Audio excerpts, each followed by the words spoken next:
Lorsque j'ai débuté le trading, on parlait beaucoup d'un outil qui est tombé en désuétude, c'est la Rune. Pourtant, c'est un outil qui mérite vraiment le détour. En tout cas, il vous permet d'avoir aujourd'hui une stratégie qui a fonctionné avec un caractère prédictif de 84%, et ça sur une période qui remonte sur 20 ans. Je vous montre ça dans la vidéo. Salut, c'est Rado, je suis content de vous retrouver pour l'analyse technique du CAC 40 et comme vous pouvez le voir, les choses continuent de se produire de la manière classique, j'ai envie de dire. Je me répète, pour ceux qui reviennent de vacances, on avait dit qu'il était plausible que l'on rebondisse sur le support. Il y a eu rebond sur le support.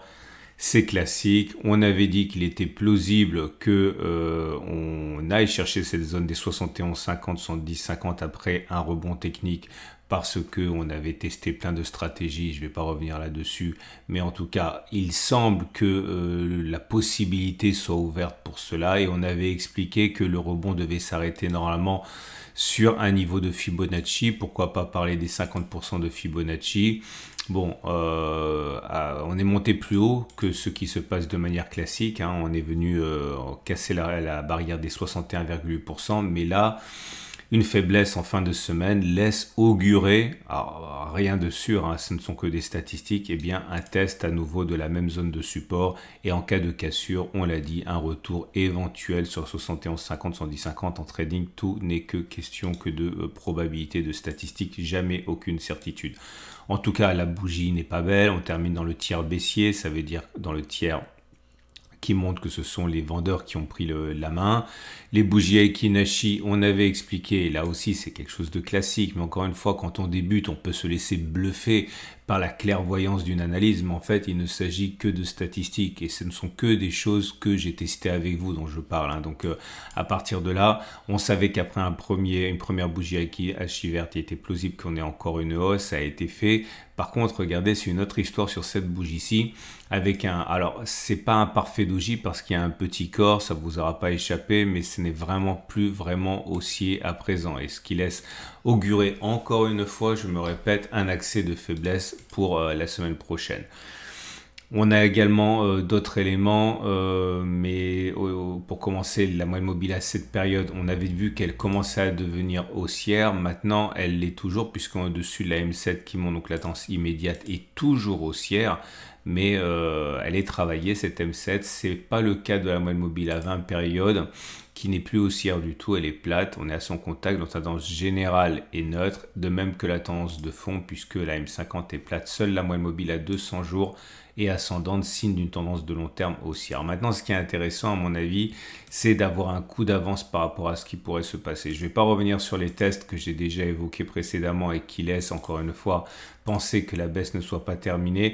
Ah oui, il faut le dire quand même, parce que vous le savez, je sais, je me répète, je suis vieux, mais le 3 line break avait indiqué déjà, hein, depuis, non, ça n'a pas été démenti, hein, depuis le 1er août, on est sur un régime de bloc rouge, donc ça veut dire, et je l'ai dit dans la dernière vidéo, que tout ce à quoi on assistait pour l'instant n'était a priori qu'une opportunité pour rentrer à bon compte dans une continuation de la baisse, puisqu'on est sur un régime de bougie baissière, hein, donc là aussi, ça laisse penser qu'on pourrait aller plus bas, mais ce que j'aimerais vous montrer maintenant, c'est vous emmener du côté des données hebdomadaires, puisque de toute manière, j'ai rien testé d'intéressant en données journalières, avec la Rune. La Rune est un indicateur technique qui était extrêmement branché fut un temps, il est un peu tombé en désuétude, mais à tort. Et regardez ce qui s'est passé, c'est passé haussier cette semaine. Ok, regardez, c'est haussier quand la courbe bleue passe au-dessus de la courbe rouge et c'est baissier lorsque c'est la courbe rouge qui passe au-dessus de la bleue. Ok, haussier, baissier, haussier, etc.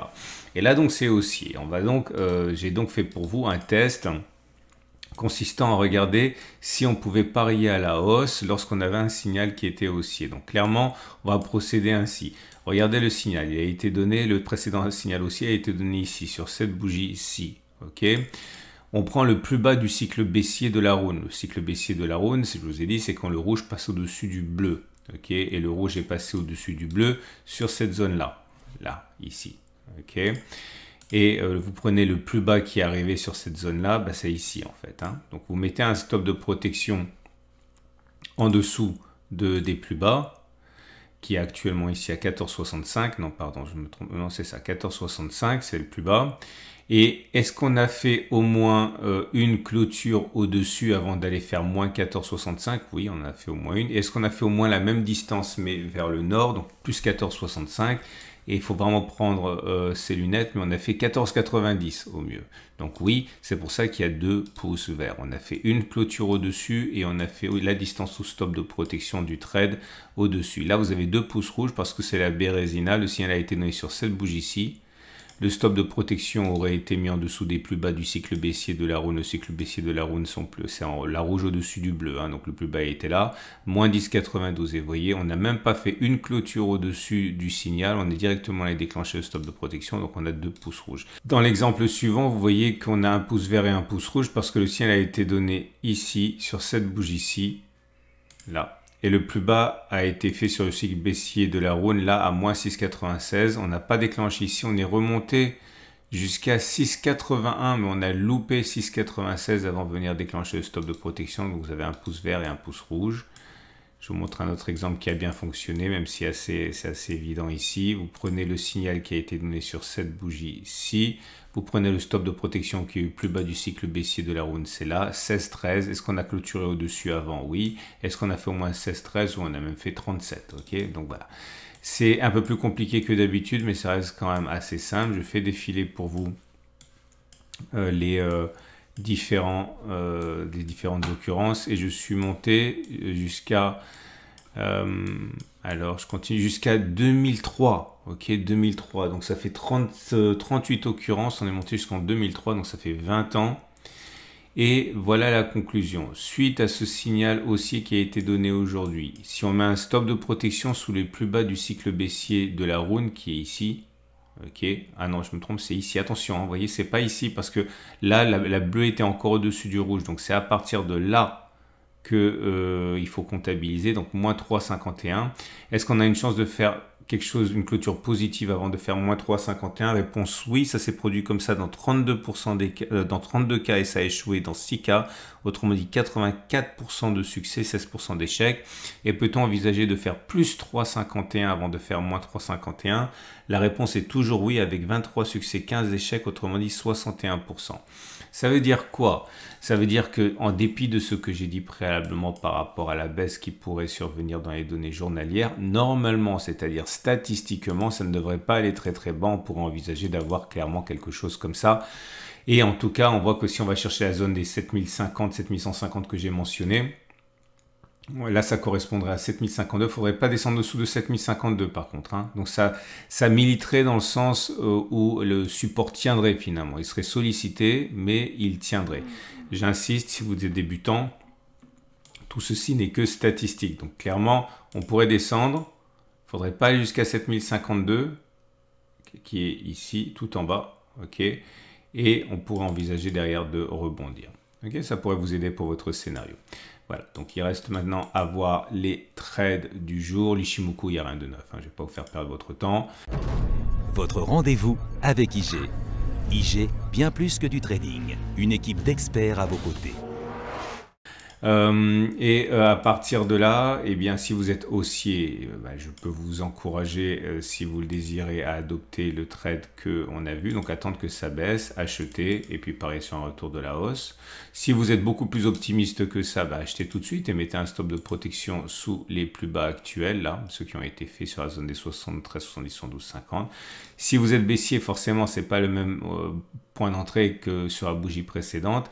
C'est un peu dangereux parce que le ratio gain-risque est moins bon. Donc, ça vous donne un objectif, voilà, mettons à moins 3% avec un stop de protection à 3 plus 3%, ça fait un ratio gain 1. Vous pouvez le mettre au-dessus des précédents sommets si vous croyez que la baisse est engagée à 90% de hausse. Donc, ça vous fait un ratio gain-risque de 1,5. Ça tient aussi. Voilà. Plusieurs choses à vous dire. La première, merci pour tous les gentils messages que vous avez laissés comme d'habitude en dessous de mes vidéos, ça me va droit au cœur. Ensuite, plein de vidéos qui vous attendent. Je vous rappelle qu'il y a la vidéo action qui vient de sortir sur la tendance haussière ou baissière sur plein d'actions. Vous avez l'analyse technique de l'or, la préparation de votre retraite avec des ETF. Demain matin, vous attend la préparation de la semaine de trading. Et les cryptos, pour ceux qui veulent s'initier à l'accumulation de Bitcoin, par exemple, le moment est, paraît-il, bien choisi. Je vous souhaite une excellente journée et je vous dis à tout de suite pour d'autres vidéos.